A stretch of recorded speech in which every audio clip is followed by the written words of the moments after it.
হিন্দু এবং মুসলমানরা যদি বাঁধে, বাংলার মুসলমান এবং হিন্দুরা তারা যদি যুদ্ধ, তাদের মধ্যে যদি সংঘর্ষ যদি বাঁধে, তো কারা বিজয় লাভ করবে আর কারা পরাজয় বরণ করবে, এই বিষয়টা কিন্তু জানা অত্যন্ত জরুরি। প্রথম নম্বর বিষয় হলো, এই যুদ্ধে মুসলমানরা বিজয় লাভ করবেন, আলহামদুলিল্লাহ আলহামদুলিল্লাহ আলহামদুলিল্লাহ, ইনশাআল্লাহ ইনশাআল্লাহ ইনশাআল্লাহ। এর কারণ হলো, বর্তমানে বাংলার মুসলমানরা কিন্তু একতাবদ্ধ। বাংলার 16 কোটি মুসলমান তারা একতাবদ্ধ, তাদের মধ্যে একতা রয়েছে।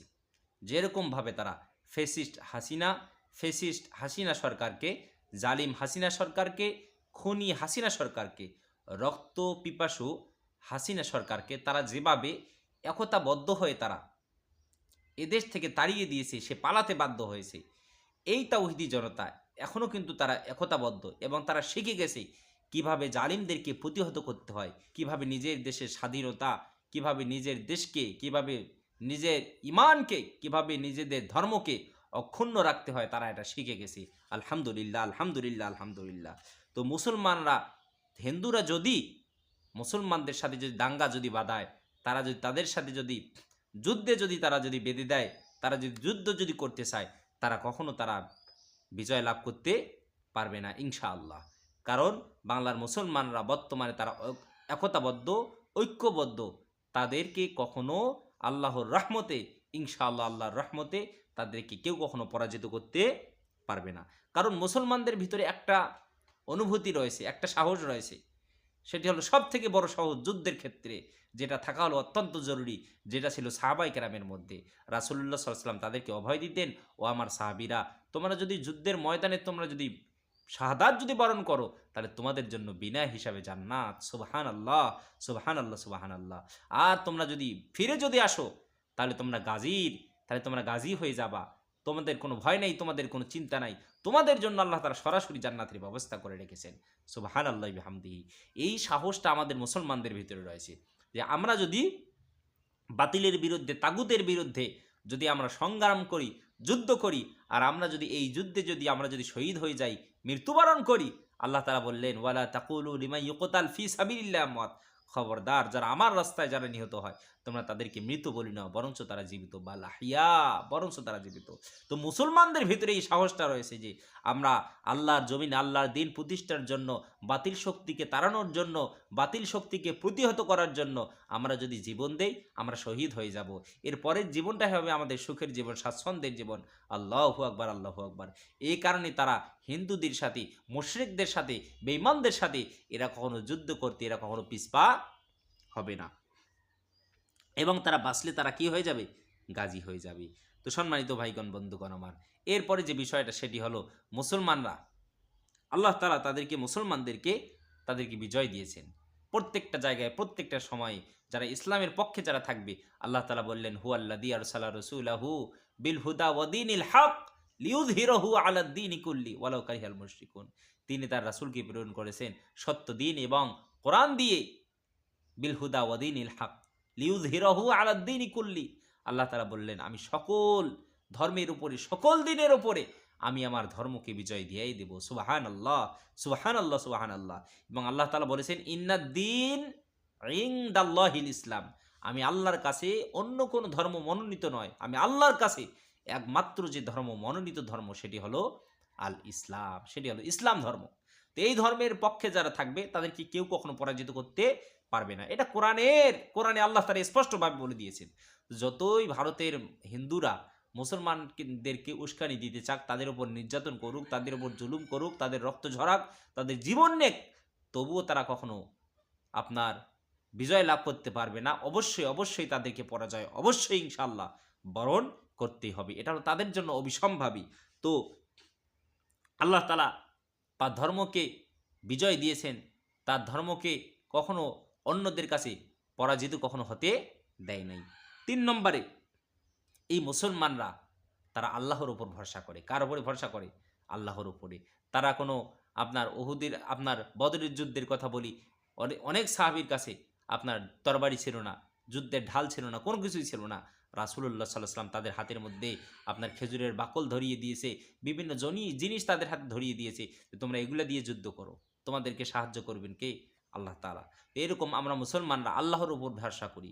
আমরা কোনো তাগুতের উপর ভরসা করি না। আমরা কোনো মিথ্যা শক্তির উপরে ভরসা করি না। যা ফ্যাসিস্ট জালিম সরকার হাসিনা সরকার সে ভরসা করেছিল ভারতের উপরে। সে ভারতের উপর ভরসা করে সে এই দেশের মানুষকে শোষণ করেছে, এই দেশের মানুষের উপর জুলুম করেছে, এই দেশের মানুষের উপর নির্যাতন করেছে, এই দেশের মানুষদেরকে সে মানুষ মনে করে নাই। তার দলীয় লোক ছাড়া যারা ছিল এই মানুষগুলোকে তারা মানুষ মনে করে নাই। তাদের সাথে পশুর মতো আচরণ করেছে, অমানবিক আচরণ করেছে, অমানসিক নির্যাতন তারা করেছে এই দেশের মানুষদেরকে। এটা সে ক্ষমতায় থাকার জন্য ভারতের উপর তারা নির্ভর করে এসব কিছু তারা করেছে। কিন্তু আমরা যারা বাংলাদেশের ১৬ কোটি মুসলমান, আমরা কোনো ভারতের ওপর ভরসা করি না, আমরা কারো কাছে দালালি করি না, আমরা কোনো দালাল নই, আমরা সরাসরি এক আল্লাহর ওপরে ভরসা করি। তাওয়াক্কালতু আলাল্লাহ, বিসমিল্লাহ তাওয়াক্কালতু আলাল্লাহ। আমরা আল্লাহর নামে শুরু করার পর তার উপর ভরসা করে আমরা কাজকর্ম করব, ইনশাআল্লাহ আমাদেরকে সফলতা দিয়ে দিবেন কে? হাসবুনাল্লাহু ওয়া নি'মাল ওয়াকিল, নি'মাল মাওলা ওয়া নি'মান নাসির। আমাদের অভিভাবক, আমাদের কর্তা তো শুধু একজনেই, আমরা তার উপর ভরসা করি। তার উপর যদি কেউ ভরসা করে, আল্লাহ তাআলা বলেন ওমাইয়া তাওয়াক্কাল আলাল্লাহ ফাহুয়া হাসবু। যারা আল্লাহর উপর যারা ভরসা করে আল্লাহই তাদের জন্য যথেষ্ট হয়ে যায়। সুবহানাল্লাহ, আল্লাহু আকবার, আল্লাহু আকবার, সুবহানাল্লাহি ওয়া বিহামদিহি। তাহলে আমরা মুসলমানরা আমরা কার উপর ভরসা করি? আল্লাহ তাআলার উপরে। এই কারণে আমরা যারা আল্লাহর উপর ভরসা করি আমাদেরকে কখনো জালিমেরা, কখনো তাগুত শক্তি আমাদেরকে কখনো পরাজিত করতে পারবে না। যদিও আমাদের থেকে ভারতের হিন্দুরা, ভারতের মুশরিকরা তারা সংখ্যায় অনেক বেশি, কিন্তু এর থেকে আমরা জেনেছি বদরের যুদ্ধে ৩১৩ জন মুসলমান ছিল, সৈনিক ছিল, ইমানদার ছিল, কিন্তু তাদের বিরুদ্ধে ১,০০০-এরও অধিক বেশি মুশরিক ছিল, কিন্তু তারপরেও তাদেরকে নাস্তানাবুদ করে দিয়ে আল্লাহ তাআলা মুসলমানদেরকে বিজয় দিয়েছেন। সুবহানাল্লাহি ওয়া বিহামদিহি। এরপর ৪ নম্বরে তারা যে কারণে তারা মুসলমানদের সাথে তাদেরকে পরাজয় বরণ করতে হবে, ৪ নম্বর যে কারণ যুগে যুগে সব ইতিহাস রয়েছে।